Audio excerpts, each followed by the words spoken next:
Agency তৎপরতা নিয়ে চড়া সুর মমতা বন্দ্যোপাধ্যায়। জলপাইগুড়িতে কলকাতা হাইকোর্টের সার্কিট বেঞ্চের স্থায়ী ভবনের উদ্বোধন। মঞ্চে উপস্থিত দেশের প্রধান বিচারপতি থেকে কেন্দ্রীয় আইনমন্ত্রী, আর সেই মঞ্চেই এজেন্সি তৎপরতা নিয়ে সরব মুখ্যমন্ত্রী। মমতার গলায় গণতন্ত্র বাঁচানোর আর্জি। There are so many agencies are defaming, deliberate attempt to defame. Please protect the people. I am not saying for me. I am saying save democracy, save people, save judiciary. জলপাইগুড়িতে কলকাতা হাইকোর্টের সার্কিট বেঞ্চের স্থায়ী ভবনের উদ্বোধন। মঞ্চে উপস্থিত দেশের প্রধান বিচারপতি, কলকাতা হাইকোর্টের প্রধান বিচারপতি, দেশের আইনমন্ত্রী। সেই মঞ্চেই এজেন্সি তৎপরতা নিয়ে চড়া সুর মমতা বন্দ্যোপাধ্যায়ের। There are so many agencies are defaming, deliberate attempt to defame. Please protect the people. I am not saying for me. I am saying save democracy, save people, save judiciary. সম্প্রতি তৃণমূলের পরামর্শদাতা সংস্থা আইপ্যাকের কর্ণধার প্রতীক জৈনের বাড়ি এবং অফিসে ইডি অভিযান ঘিরে নজিরবিহীন সংঘাত বাধে। ইডি হানার পাল্টা ময়দানে নেমে পড়েন Mamata Bandyopadhyay. Collect all of our party hard disk, the candidate list, the party strategy, the party plan. Is it the duty of the ED?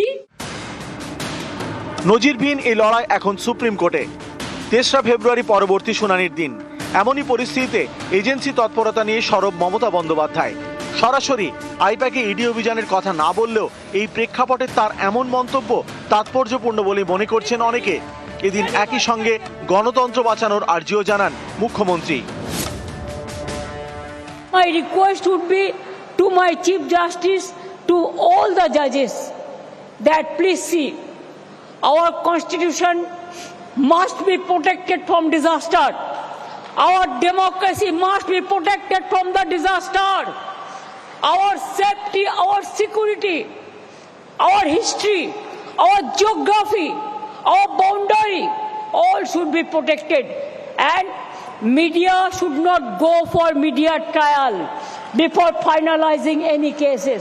This is nowadays a trend. Save democracy, save people, save judiciary. News 18 Bangla.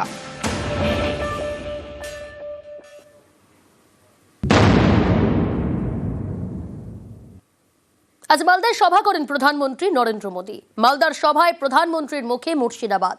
সীমান্তবর্তী জেলায় শান দিলেন অনুপ্রবেশ অস্ত্রে, নিশানা করলেন রাজ্যের শাসক দলকে।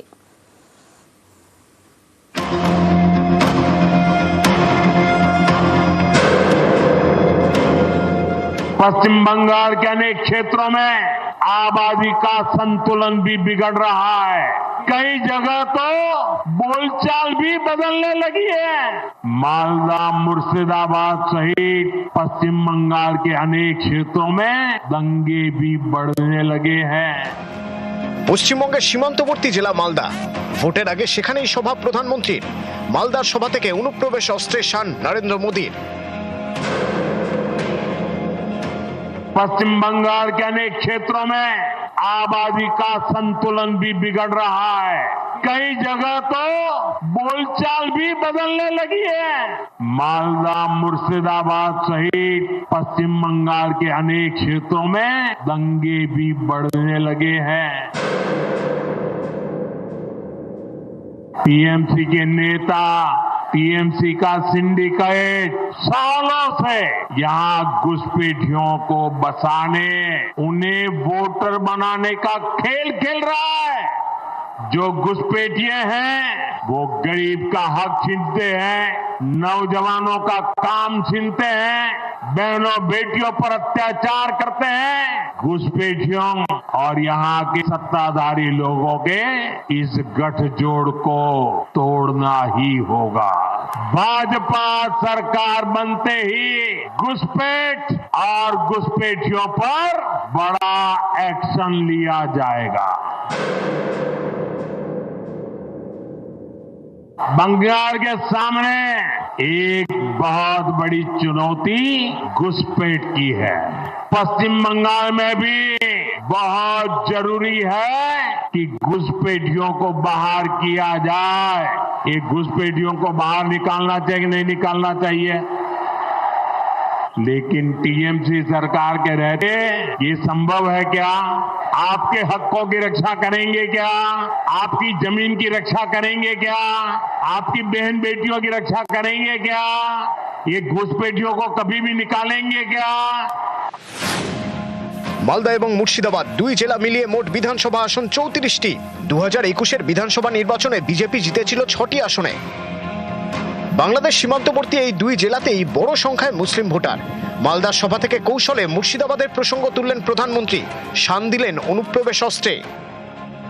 आज आपका उत्साह देखकर पूरे विश्वास के साथ कह रहा हूं, इस बार बंगाल के लोग भी बीजेपी को भारी बहुमत से विजयी बनाएंगे। নিউজ 18 বাংলা।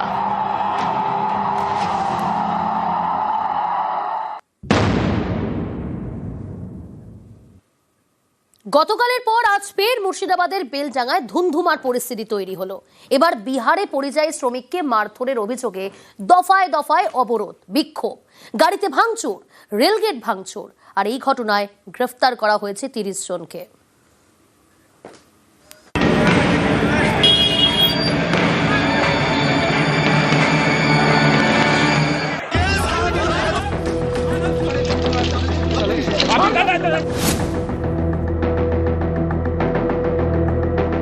ঝাড়খণ্ডে পরিযায়ী শ্রমিককে খুনের অভিযোগে শুক্রবার বেলডাঙ্গায় তুলকালাম।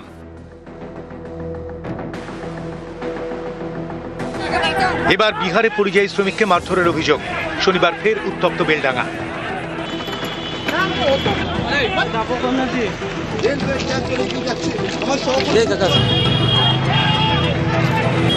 বেলডাঙ্গার বড়ুয়া মোড়ে দফায় দফায় রাস্তা অবরোধ।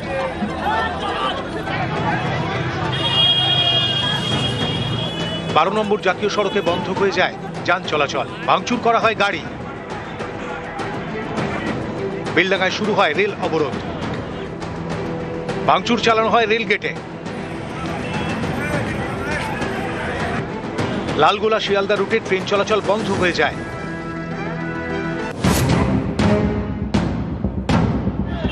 মুর্শিদাবাদের বেলডাঙ্গা, এখানকার বাসিন্দা আনিসুর রহমান, বয়স 25, বিহারের ছাপড়ায় ফেরিওয়ালার কাজ করেন। অভিযোগ, বাংলায় কথা বলায় বাংলাদেশি সন্দেহে শুক্রবার তাঁকে মারধর করেন স্থানীয়রা। এদিন সকালে অ্যাম্বুলেন্সে করে তিনি বেলডাঙ্গায় ফেরেন। তার অবস্থা দেখে অত্যাচারের কথা শুনে ক্ষোভে ফেটে পড়েন স্থানীয়রা। পরিযায়ীদের নিরাপত্তার দাবিতে শুরু হয় রাস্তা অবরোধ সকাল 8টা থেকে।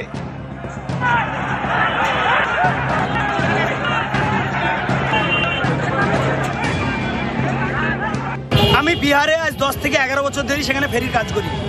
সেখানে আমাদের 40 থেকে 50 জন ফেরিওয়ালা আছে। আমরা একটা ডেড়াতে আছি, ছাপড়াটি। আমরা সব কিছু আইডি প্রুফ সব কিছু পকেটে বেরিয়ে ঝোলা দেবে নিয়ে ঘুরে বেড়াই। বাঙালি মুসলিম দেখলে বলছে বাংলাদেশ বলে মারছে। আমি পাসপোর্ট দেখাইছি, পাসপোর্ট ছুরি ফেলে দিচ্ছে। আমাদের ওখানে 5-6 জনকে মেরেছে। কিন্তু আমরা বিবেক দেখিয়ে কি করব? তাদের যদি বিবেক না থাকে বলেন। আজ আমাদের এখানকে প্রতিদিন শুনছে নাকি একটা করে আহত হচ্ছে, নিহত হচ্ছে, কোনো ব্যাখ্যা হয় না। এটা অন্যায়, অন্যায়, অন্যায়। সকাল 10:30 থেকে শুরু হয় রেল অবরোধ, থমকে যায় ট্রেন। পরিস্থিতি নিয়ন্ত্রণে আনতে আসরে নামে পুলিশ, নামানো হয় র্যাব। শুরু হয় ধরপাকড়। মিডিয়া